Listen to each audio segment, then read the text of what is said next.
जी बोलने का जो आपने अवसर दिया है उसके लिए मैं आपका बहुत आभार प्रकट करती हूँ। साथ ही जो 2026 और 27 का बजट पेश किया गया, इस बजट से ऐसा प्रतीत होता है मानो नाम बड़े दर्शन छोटे, और ऐसा भी प्रतीत होता है ऊंची दुकान फीके पकवान। ये सूट बूट की सरकार, ये सूट बूट की सरकार जो कि मजदूर विरोधी, किसान विरोधी, शिक्षा विरोधी, छात्र विरोधी, महिला सम्मान विरोधी सरकार है। ऐसी सरकार को हम लोगों को बदलना है। इसलिए हमने देखा जो हमारे उत्तर प्रदेश का भला हो, जो 2012 से 2017 तक हमारे विकास पुरुष माननीय पूर्व मुख्यमंत्री अखिलेश यादव जी ने उत्तर प्रदेश को उत्तम प्रदेश बनाने का काम किया। हमने सबने देखा कि उनके निरंतर प्रयास से हम लोगों ने 2024 में अभी लोकसभा में इतनी भारी बहुमत से समाजवादी पार्टी को नंबर 1 की पार्टी बनाकर दिल्ली लोकसभा भेजने का काम किया। और हमारे माननीय विकास पुरुष अखिलेश यादव जी ने कर दिखाया कि लहरों से डरकर कभी नौका पार नहीं होती, लहरों से डरकर कभी नौका पार नहीं होती, कोशिश करने वालों की कभी हार नहीं होती। अब वो दिन दूर नहीं कि जो समाजवादी पार्टी सत्ता में बैठेगी और जो भाजपा पार्टी है वो विपक्ष में बैठेगी। अब 2027 बिल्कुल दूर नहीं है, क्योंकि हमारे जो विकास पुरुष है अखिलेश यादव जी, उनके हौसले बुलंद है। और मैं उनके लिए 2 लाइनें कहना चाहूंगी कि मंजिल उसी को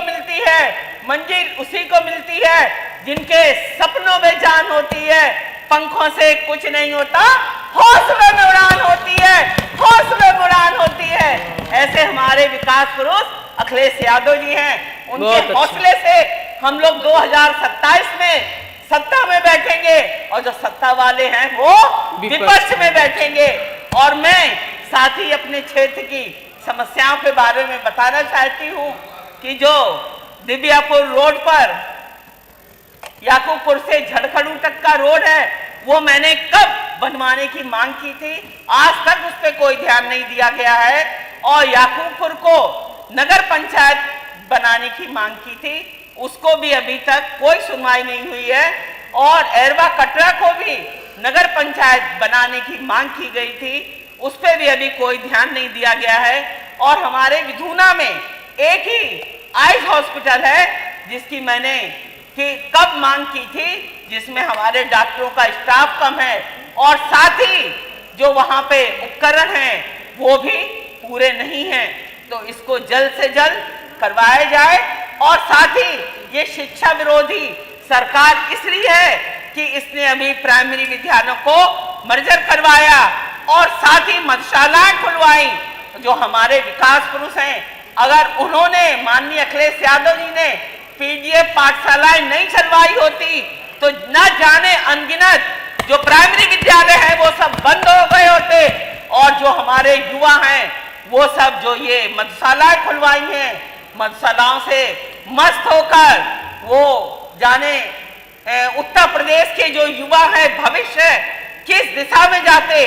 और साथ ही ऐसा न हो आने वाले समय में सूरत और उत्तर प्रदेश मस्त, जब हमारी युवा पीढ़ी मस्त की तरफ मधुशालाओं में जाएगी तो और आने वाले भविष्य में क्या होगा।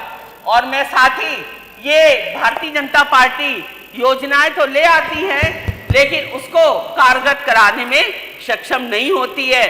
जैसे अभी हर घर हर नल योजना लेके आई, लेकिन उसने इस योजना के अंतर्गत पूरे लोकसभा विधानसभा में हर गांव में गलियां और सड़कें खुदवा दी, पाइपलाइन बिछवाई, लेकिन वहां पर मरम्मत होने का काम नहीं हुआ। जैसा कि अभी एक वीडियो वायरल हो रहा था सोशल मीडिया पे, जो कि सत्ता पक्ष के विधायक थे वो भी इस बात से दुखी थे।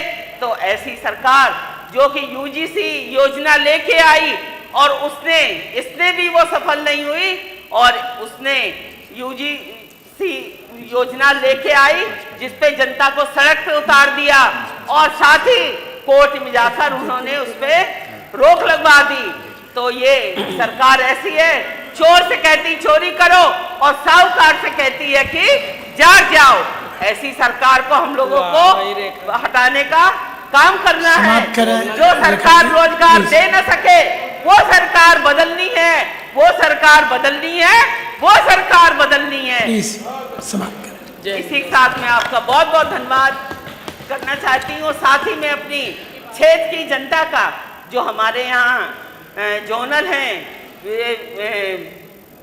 बूथ अध्यक्ष हैं, सेक्टर प्रभारी हैं, जिनके सहयोग से मैं आज विधानसभा में उन्होंने मुझे पहुंचाने का काम किया।